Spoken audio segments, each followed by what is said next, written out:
ஓம் come கணபதையே நமக. தமிழ் ஆன்மீகம் TV நேயர்கள் அனைவருக்கும் ஜோதிட குருஜியின் இனிய வணக்கங்கள். நம்ம சேனலை சப்ஸ்கிரைப் பண்ண அனைத்து இனிய நெஞ்சங்களுக்கும் எங்களது அற்புதமான நன்றிகள். சப்ஸ்கிரைப் பண்ணாதவங்க சப்ஸ்கிரைப் பண்ணிக்கங்க. இந்த வீடியோ காணொலியை ஃபுல்லாக பார்த்துட்டு ஸ்கிப் பண்ணாமல் பார்த்தீங்கன்னா தான் எந்த டேட்லேருந்து எந்த டேட் உங்களுக்கு என்ன நடக்கும் அப்படிங்கிறது தெரியும். ஆக ஸ்கிப் பண்ணாமல் பார்த்துட்டு நீங்கள் உங்களோட கமெண்ட்ஸை சொல்லுங்கள், லைக் பண்ணுங்கள், ஷேர் பண்ணுங்கள். எங்களுக்கு ரொம்ப சந்தோஷமாக இருக்கும். உங்களுக்கும் நிறைய பதிவுகளை நாங்கள் போட முடியும். அந்த வகையில் இந்த காணொலியில் நம்ம பார்க்க போகிறது அதி அற்புதமான சூரிய பகவானின் பெயர்ச்சி. இந்த சூரிய பகவான் அப்படின்னாலே இந்த உலகத்துக்கு ஒளியை வழங்கக்கூடிய இரு கிரகங்களில் முதன்மையானது. அடுத்து சந்திர பகவான். எப்போவுமே ஒன்று சூடு, ஒன்று குளிர்ச்சி. அதாவது இதில் என்ன தாத்பரியம் அப்படின்னா, இந்த உலகத்துக்கு சூடும் வேணும், குளிர்ச்சியும் வேணுங்கிறதுக்காகத்தான் சூரியன் சந்திரன், தகப்பனார் தாயார். அந்த வகையில் இந்த சூரிய பகவான் இதுவரைக்கும் எங்கே சஞ்சாரம் பண்ணியிருந்தார் அப்படின்னு பார்த்தீங்கன்னா துலாம் ராசி நீச்சம் அவர். ஏன்னா மேஷத்தில் உச்சம் அப்படின்னாலே ஆட்டோமேட்டிக்காக துலாமில் நீச்சம். ஏன் துலாமில் நீச்சம் அப்படின்னா, சாதாரண மழைக்காலம், சூரியனுக்கும் பூமிக்கும் இடைப்பட்ட தூரம் கொஞ்சம் ஜாஸ்தி ஆகிடும். ஏன்னா பூமி நீள்வட்ட பாதையில் சுற்றின்னு இருக்கணும். அப்படி இருக்கும்போது டிஸ்டன்ஸ் அதிகமாகும்போது இந்த சூரிய பகவானின் ஒளி பூமியில் விழறதுக்கு கொஞ்சம் கம்மியாக இருக்கும். அதனால தான் இந்த நீச்சம்னு சொல்கிறது. சாதாரணமாகவே மழைக்காலம் மேகமூட்டமாக இருக்கும், சூரியனை பார்க்குறதே அரிதாக இருக்கும். இந்த காலகட்டத்தில் இந்த நீச்ச ராசியை விட்டு விலகி இப்போ எங்கே வரப்போகிறார் அப்படின்னு பார்த்தீங்கன்னா விருச்சிக ராசியில் வரப்போகிறார். விருச்சிக ராசி செவ்வாயோட ஆதிக்கம் கொண்டது. செவ்வாய், குரு, சூரியன், சந்திரன் எல்லாமே ஒரே டீம்ங்கிறதுனால இந்த செவ்வாயோட வீடு சூரியனுக்கு ஓகே. அந்த வகையில் நீச்ச ராசியை விட்டு விலகி அவர் விருச்சிக ராசிக்கு வரார் அப்படின்னா அவர் பெரிய பலத்தோடு வரார். அனுகிரகம் பண்ணுறதுக்குன்னே நிறையா பேருக்கு அனுகிரகம் பண்ணுவார்.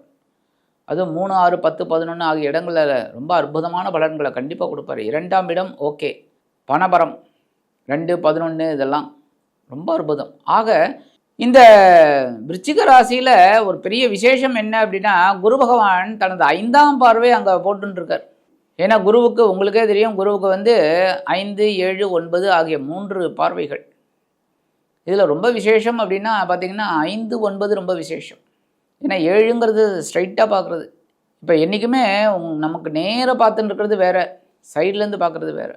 அப்போ 5ஆம் பார்வை ரொம்ப விசேஷம். இந்த விருச்சிக ராசியை பார்த்துட்டு இருக்கார். ரொம்ப அற்புதம். 17-11-2025 முதல் 15-12-2025 வரைக்கும் இந்த சூரிய பகவான் விருச்சிக ராசியில் குரு பகவானின் பார்வையை பெற்று அதி அற்புதமாக சஞ்சாரம் பண்ணிட்டு இருக்கார். 30 நாட்கள். அதில் முதல் 15 நாட்கள் பார்த்திங்கன்னா சனீஸ்வர பகவானின் அனுஷம் நட்சத்திர காலில் சஞ்சாரம் பண்ணுறார். அடுத்து 15 நாட்கள் புத பகவானின் கேட்டை நட்சத்திர காலில் ட்ராவல் பண்ணுறார். 30 நாட்கள். அற்புதம்.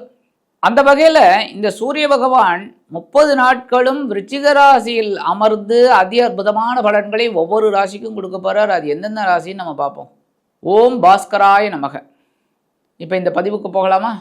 அன்பான விருச்சிக ராசி நேர்களே, இந்த அருமையான காணொலியில் நம்ம பார்க்க போகிறது சூரிய பகவானின் அற்புதமான ஒரு பெயர்ச்சி. இந்த சூரிய பகவான் உங்களுக்கு ஜீவனாதிபதி. சாதாரணமே இந்த விருச்சிக ராசி அன்பர்கள் உழைக்கிறதுக்கு அஞ்ச மாட்டீர்கள். ஆனால் ஏதாவது ஒன்றுன்னா டக்குன்னு சோர்ந்து போயிடுறீங்களே, ஏன்? அதுதான் கேள்வியாக இருக்குது. கவலைப்படாதீங்க.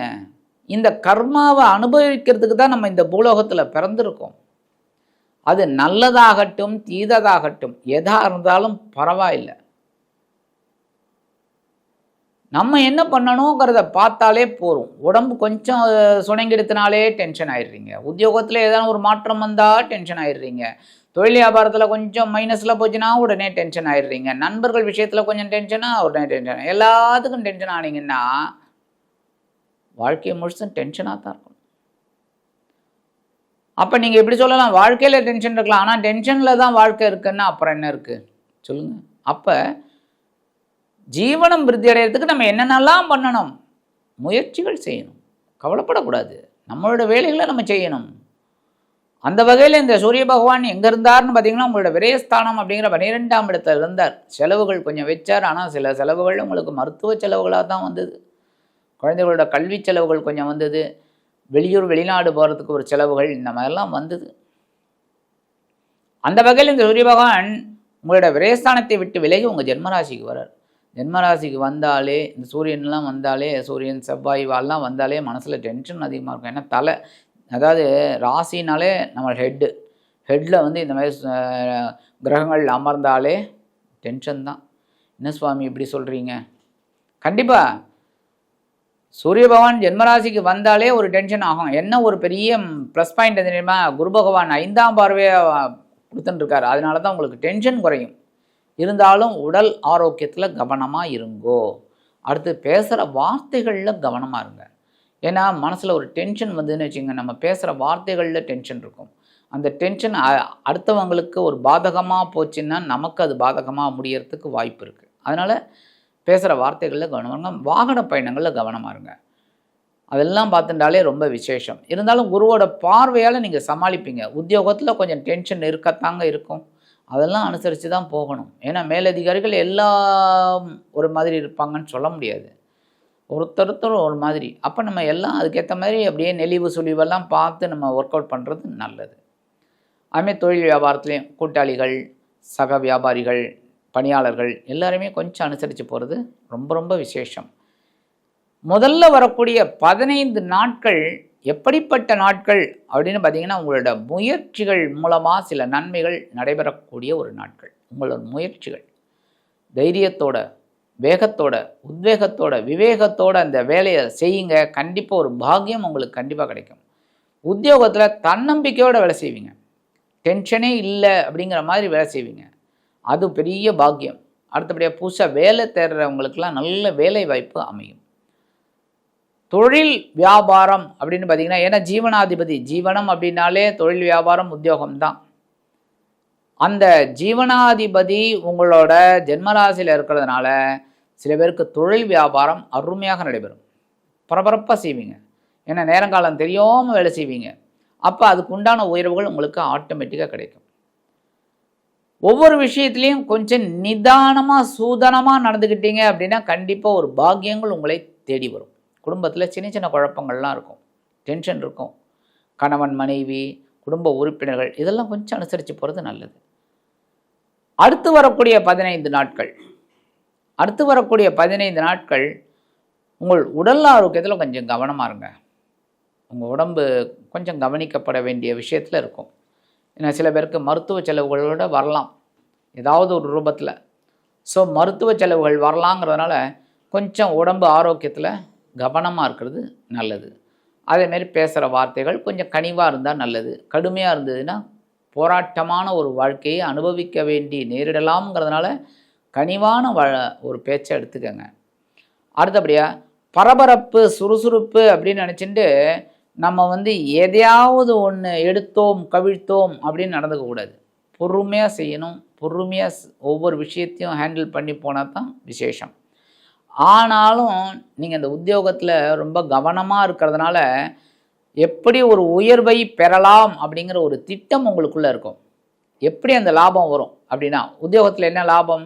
பதவி உயர்வு, இடமாற்றம், சம்பளம், இதெல்லாம் அது எப்படி வரக்கூடிய ஒரு வாய்ப்பு அப்படிங்கிறது அழகாக ஸ்கெட்ச் போடுவீங்க. அது உங்களுக்கு அற்புதமாக நடக்கும். அடுத்தபடியாக தொழில் வியாபாரம் கண்டிப்பாக லாபம் வந்தால் தான் அந்த தொழில். ஸோ லாபத்துக்கு உண்டான ஒரு திட்டங்களை தீட்டுவீர்கள். எப்படின்னா, உங்களோட இப்போ சப்போஸ் பார்ட்னர்ஸ் இருக்காங்க அப்படின்னா பார்ட்னர்ஸை கூப்பிட்டு உட்கார வச்சு பேசி இப்படி பண்ணலாம், அப்படி பண்ணலாம், இந்த மாதிரி ஒரு நம்ம இன்வெஸ்ட்மெண்ட் பண்ணினோம்னாக்க இந்த மாதிரிலாம் நமக்கு ஒரு இது கிடைக்கும், ப்ராஃபிட் கிடைக்கும், இந்த மாதிரி பண்ணலாம் அப்படிங்கிற ஒரு தாட் உங்களுக்கு வரும். அப்போ நீங்கள் அவங்களெல்லாம் வச்சு அமிக்கபிளாக நீங்கள் பண்ணும்போது பெருசாக ஒரு பாக்கியம் உங்களுக்கு அற்புதமாக கிடைக்கும். தொழில் வியாபாரம் நல்ல லாபமாக போகும். இருந்தாலும் ஜீவனாதிபதி உங்களோட ஜென்மராசியில் இருக்கார் அப்படிங்கிறனால உத்தியோகத்தில் கொஞ்சம் பரபரப்பான ஒரு சூழல் தான் இருக்கும். வேலை பளு அதிகமாக தான் இருக்கும். ஆனால் அந்த வேலை பளுவையும் நீங்கள் அறிவுபூர்வமாக வேலை செஞ்சீங்க அப்படின்னா ஆட்டோமேட்டிக்காக உங்களுக்கு வர வேண்டிய சில நன்மைகள் அருமையாக வந்து சேரும். அதுமாரி தொழில் வியாபாரத்துலையும் அப்படி தான். ஜீவனாதிபதி ஜென்மராசியில் இருக்கார் அப்படிங்கும்போது கண்டிப்பாக ஜீவன விஷயமா கொஞ்சம் போராட்டம் பண்ணுற மாதிரி தான் இருக்கும். ஏன்னா சக வியாபாரிகள் இதெல்லாம் கொஞ்சம் அப்படி இப்படி தான் இருக்கும். அதெல்லாம் எப்படி மீட் அவுட் பண்ணி எப்படி கொண்டு போகணும் அப்படிங்கிறத ஸ்கெட்ச் போட்டு வருவீங்க. அதற்குண்டான உயர்வுகள் உங்களுக்கு ஆட்டோமேட்டிக்காக கிடைக்கும். ஸோ பரபரப்பு, சுறுசுறுப்பு, அதை விட வேகம், விவேகம் அப்படி எடுத்துக்கிட்டிங்கன்னா ரொம்ப ரொம்ப விசேஷமான பலன்கள் இந்த ஜீவனாதிபதி உங்கள் ஜென்மராசியில் இருந்துட்டு குருவோட பார்வையை பெற்று உங்களுக்கு கொடுப்பார். சரி, பரிகாரம் அப்படின்னு பார்த்தீங்கன்னா என்ன பண்ணணும்? கண்டிப்பாக சூரிய வழிபாடு பண்ணணும். சூரிய பகவானுக்கு நெய் தீபம் போட்டுட்டு வாங்க. ஞாயிற்றுக்கிழமை காலையில் 6 மணிலேருந்து 7 மணிக்குள்ளே. ஏன்னா இந்த சூரிய ஹோரையில் நீங்கள் அந்த அருமையான ஒரு நெய் தீபம் போட்டு வந்தீங்கனாலே உங்களது வாழ்க்கையில் மறக்க முடியாத ஒரு சம்பவங்கள் அருமையாக நடைபெறும். ஆக இந்த சின்ன பரிகாரம் நீங்கள் பண்ணிங்கனாலே ஜீவனாதிபதி உங்கள் ஜென்மராசியில் அமர்ந்து குரு பகவானின் 5ஆம் பார்வையை அதி அற்புதமாக பெற்று ஒரு உன்னதமான வாழ்க்கையை முன்னேற்றத்தை கண்டிப்பாக கொடுப்பார் என்று கூறி விடைபெறுகிறேன். நன்றி, வணக்கம். மீண்டும் ஒரு அருமையான பதிவில் நான் உங்களை மனமகிழ்ச்சியோடு சந்திக்கிறேன். வாழ்த்துக்கள். வாழ்க வளமுடன்.